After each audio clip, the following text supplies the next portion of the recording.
Actually, everything you can ever see is generated out of your own energy. Only. You can never experience anything but your own energy creation. You can never experience anyone else's energy, not truly. Yes, communication between worlds can happen and does happen all the time. We do co-create in that sense. However, your experience of that co-creation with them is generated out of your energy because you can't experience anything else. It's a mechanical impossibility to experience someone else's energy. It's not possible. Does that make sense? It's your version, it's your reflection of that communication that happens on a completely different level that I cannot even begin to describe. True connection between spirits, between souls, between consciousnesses, between I ams is not what we think it is. It's not when I'm touching your body. It's not when I'm feeling your heart open and my heart open and we have a beautiful connection. That is a physical reflection, or even a non-physical reflection of the true connection that's already beyond space-time. It's beyond space-time. There's not much else for it to be beyond. It's beyond space-time. Everything else is generated within that inseparability of all souls. That is really the one soul that's interacting with itself, forgetting that it is one soul interacting with itself. So, again, when you generate the practice of generating your reality, choose what you desire this moment to become. And regardless of how it appears, regardless of how it reflects you, you do not flinch. You do not flinch. Not once do you flinch. Not once do you flinch. Again, that does not mean that you cannot communicate, that you cannot be sociable. But it means that internally, subjectively, that your state of being is 100% your chosen preference all the time. When you start practicing this, you start remembering that this is what you've always already been doing, and you start forgetting that there is such a thing as an external world. And you become naturally, energetically, vibrationally one with the universe, rather than just seeking for spirituality and understanding it from a very simple presence point of view. You start to actually vibrationally understand and know that there is nothing but you. And there's a great love, don't worry. For those that this feels too radical for, it's not a selfish state. It's ultimately not a selfish state. It really is not a selfish state. It's the most, honestly, the most selfless state. You become of service. You become the whole, you see? You become all of your creation, not just your focal point inside of your creation. And so your well-being no longer is the focal point of your body-mind. Your well-being now becomes whatever is entering, whatever is generated inside of your reality. So you care about the well-being of creation, which is what this is. Meaning that at this point, all of your well-beings are actually my well-being. Not just my well-being is my well-being. But you can't really know what that's like, and you can't really know how to respond from that space, and you can't really know how to interact from that place, and you can't really recognize that integrity until you start actually experiencing what that is like. And you can only experience what that is like if you expand beyond your bubble, beyond your biases, beyond your preferences, the lower preferences, the ideas of needs, and you remember your true preference. Your true preference is a variety, any type, any form of the love-light expression that is the infinite's most immediate expression of itself. Again, we can translate that in terms of excitement, inspiration, passion, creativity, joy, co-creation, love, wisdom. Take your version, take whatever feels the most exciting, the most alive to you, and make that all that you see, regardless of what is actually happening. And you'll see that it's not a sacrifice of your integrity. It doesn't have to be, at least. Ultimately, those two are one and the same thing. Because you already are the generator of your reality. So, does this make sense? Can you start practicing seeing only your preference? Again, the key here, to make this practicable, the key is to start sensing the distinction. All you need to do is start feeling the two modes of being that you have access to. One is being a victim of a creation out there, and the other being, there is no creation out there. Out there. This is my creation. This is what I generated to be. I can feel my preference, and I can exude that onto the rest of myself, which is my creation, which is my vision, which is my dream world right here.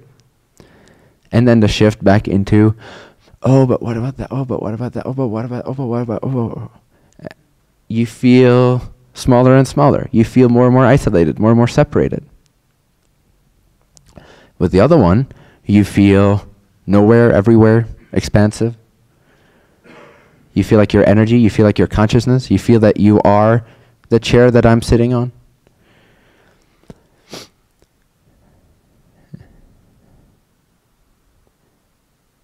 Start practicing to only refer to your own preference.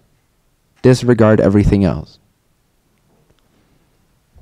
Ignore every other stimuli, every other impulse, every other habit, because that's what it is. It's a habit.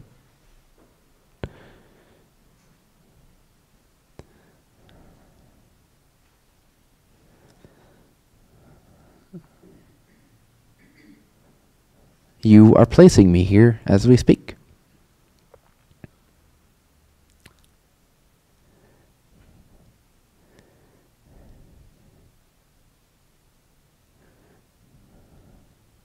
Why did you do that? I was sound asleep. Now I've got this shit to deal with.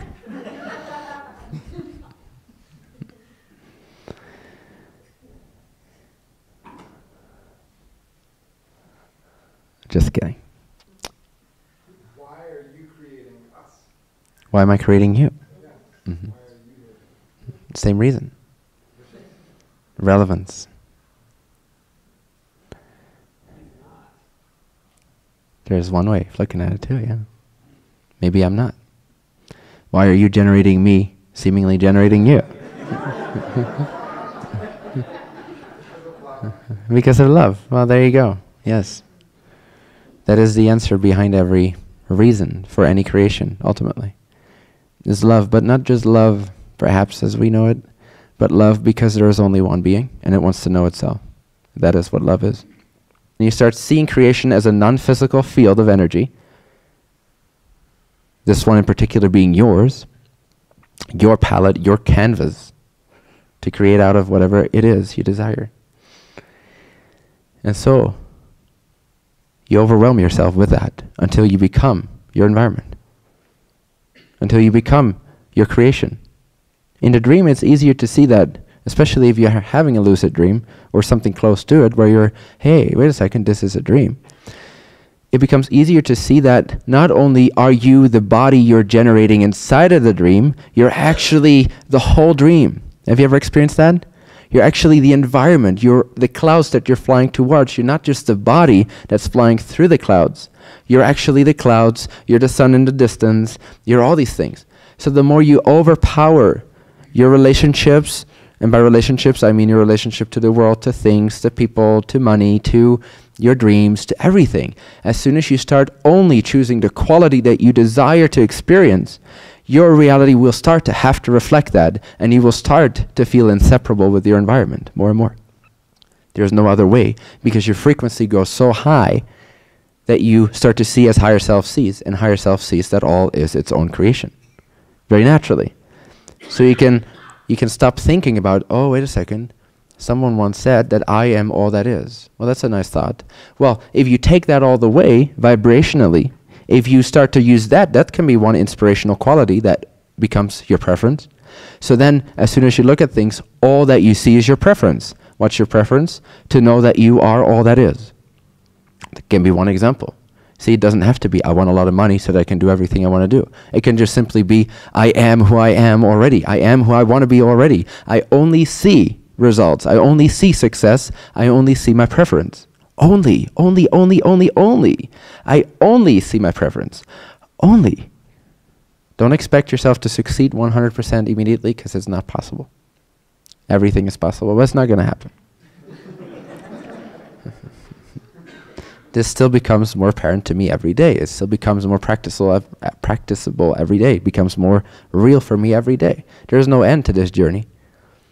At some point, you will be every single molecule you create. But that's simply not relevant yet, because what's relevant is to have a human experience. If you were at that level, you would not be physical.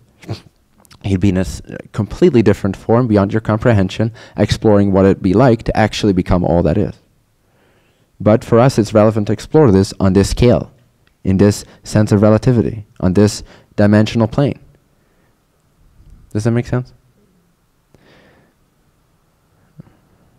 So, do not expect 100% success with this, but simply expect yourself to become more aware of the difference between the victim state of projecting a linear external reality outside yourself that you somehow need to listen to, the difference between that, I'm over here, and the difference and the feeling of I'm infinite power, I'm infinite abundance, I'm infinity itself.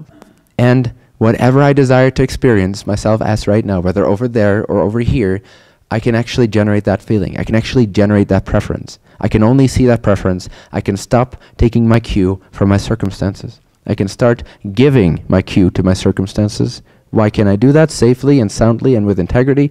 It's because that's how creation works.